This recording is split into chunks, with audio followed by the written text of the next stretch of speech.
Circle means होता है वृत्त। वृत्त का मतलब होता है गोल आकृति, गोल आकृति। अर्थात ये एक सर्कल है, सपोज है, मान लीजिए कि ये एक सर्कल है। तो इस सर्कल का ये जो पोर्शन है, ये जो ऐसे जो टर्निंग कर रहा है, घूम रहा है या राउंडिंग के रूप में है, इसे हम कहते हैं सर्कमफेरेंस। क्या कहते हैं? सर्कमफेरेंस।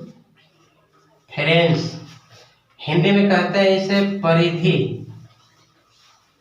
यदि कहा जाए कि किसी फील्ड का कोई रास्ता है या ट्रैक है, ये ऐसे गोल गोलाई में है, तो इसको क्या कहते हैं? परिधि कहते हैं। इसका जो बीचों बीच भाग होता है इसे कहते हैं सेंटर।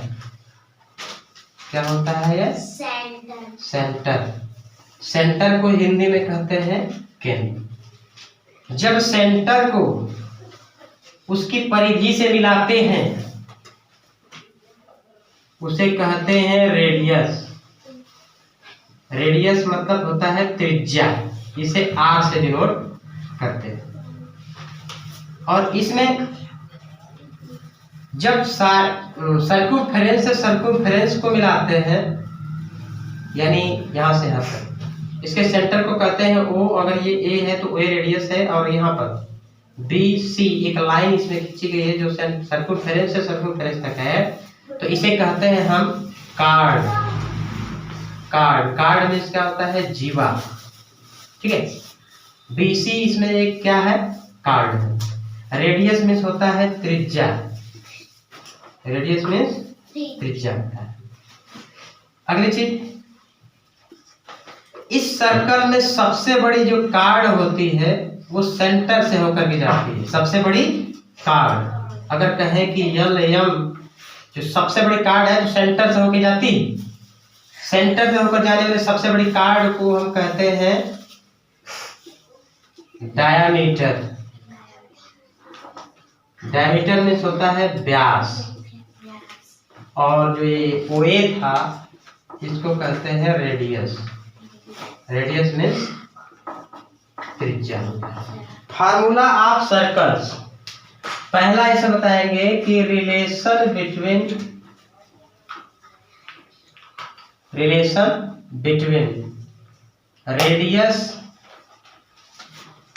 And diameter. हिंदी में क्या कहेंगे इसे? त्रिज्या और व्यास में संबंध। तो होता है radius is equal to diameter by 2, diameter upon 2, यानी शॉर्ट में से कहेंगे R is equal to D by 2। ये पहला है। और दूसरा रिलेशन होता है कि अगर डायमीटर निकालना हो तब, तो डायमीटर इज इक्वल टू होता है 2 इंटू रेडियस, यानी इसको शॉर्ट फॉर्म में कहेंगे D is equal to 2R। तीसरा फार्मूला इस पर आधारित, जिसे सर्कमफेरेंस कहते हैं। Circumference of circle, circumference of circle is equal to 2 pi r। जब रेडियस दिया गया हो तो ये फार्मूला लगता है, यानी इसके दो फार्मूले हो गए। कितना? c is equal to 2 pi r जब रेडियस दिया गया हो। किसके आधार पे? जब रेडियस दिया हो।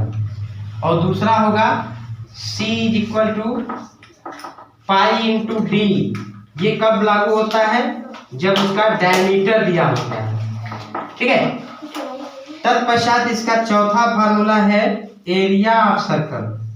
Area of circle, area of circle is equal to होता है पाई आर स्क्वायर, यानी कहेंगे A is equal to pi are square.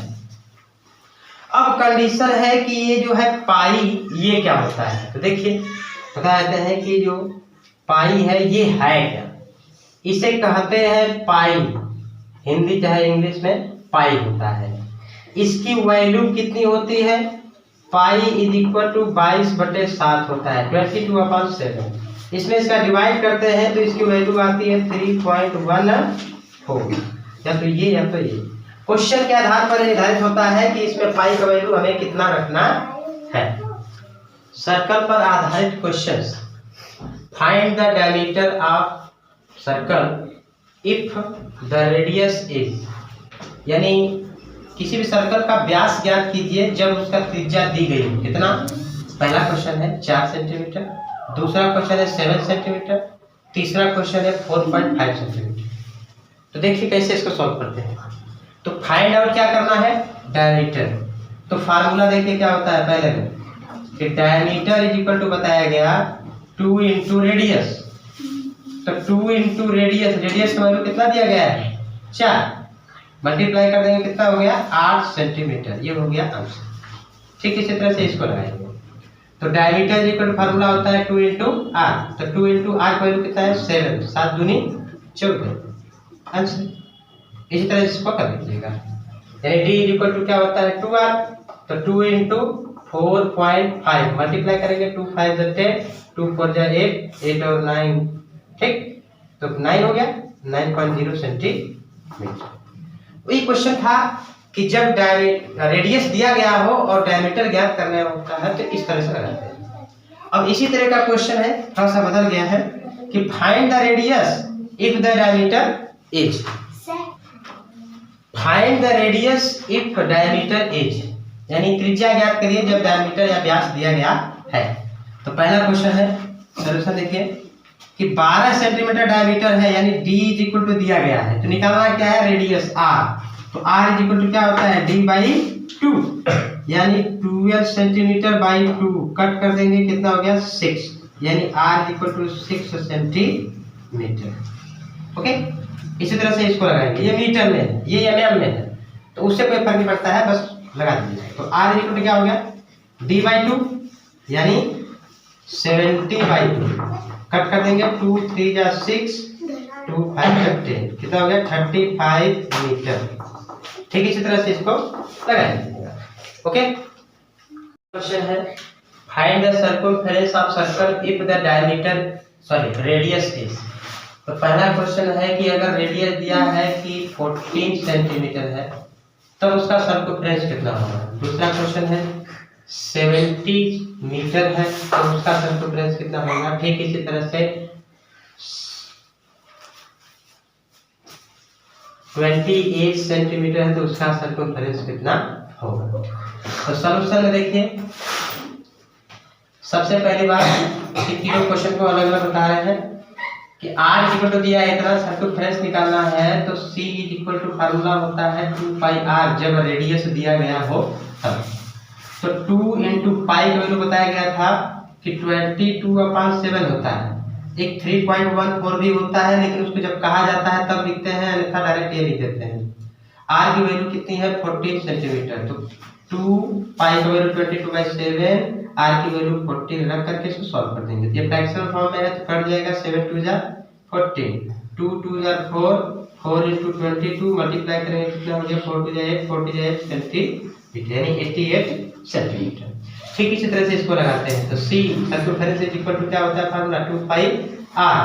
तो 2 इंटू 22/7 इंटू r की वैल्यू 70 मीटर है, कट कर देंगे 7 10 जा 70, ये हो जाएगा 44 इंटू 10, यानी 440 मीटर सर्कमफेरेंस हो गया। इसी तरह से इसको अपने से लगा लीजिएगा। अब इसी तरह से क्वेश्चन है कि find the circumference if the diameter is. अब क्या दिया रहेगा? इसमें डायमीटर दिया रहेगा और पूछेगा क्या कि इसका सर्कमफेरेंस कितना है। तो देखिए इसी क्वेश्चन में चेंज करके बता रहे हैं। Find the circumference if the diameter is, यानी डायमीटर जब दिया हो तो उसका सर्कमफेरेंस कैसे निकालते हैं। देखिए सॉल्यूशन में कि सर्कमफेरेंस इज इक्वल टू होता है पाई इंटू डी। जब डायमीटर दिया गया होता है तब पाई की वैल्यू तो 22/7, डी की वैल्यू है 14, कट करके सॉल्व कर दिए 7 3 जा 14, 22 इंटू 2 यानी कितना हो गया? 44 सेंटीमीटर। ठीक है, इसी तरह से इसको सॉल्व कर लीजिएगा।